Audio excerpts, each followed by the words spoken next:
السلام علیکم ورحمۃ اللہ وبرکاتہ۔ محترم عزیزوں اور دوستوں، اگر کسی شخص کو مچھلیاں پالنے کا شوق ہو اور وہ کسی بڑے تالاب میں مچھلیوں کو پالے تو یہ جائز ہیں۔ یہ جاندار کو قید کرنے کے ضمن میں نہیں آتا، لیکن آج کل کچھ لوگوں کا یہ مزاج بن چکا ہے کہ وہ چھوٹی چھوٹی مچھلیاں، رنگ برنگی مچھلیاں لا کر اپنے گھر کی زینت کے لیے وہ چھوٹے سے بکس میں اسے بند کر دیتے ہیں۔ تو یہ بہتر نہیں ہے، مناسب نہیں ہے، اس لیے کہ اس سے مچھلیوں کی آزادی چھین لی جاتی ہیں۔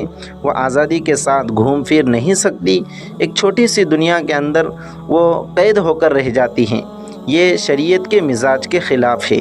اس لیے اگر کسی شخص کے گھر میں اس طرح چھوٹے سے بکس میں مچھلیاں بند کر کے رکھی گئی ہیں تو انہیں چاہیے کہ وہ مچھلیوں کو آزاد کر دے، ان معصوم مچھلیوں کی آزادی کو نہ چھینیں۔ یہ شریعت مطہرہ کے مزاج کے خلاف ہیں۔ اللہ رب العزت ہمیں عمل کی توفیق عطا فرمائے۔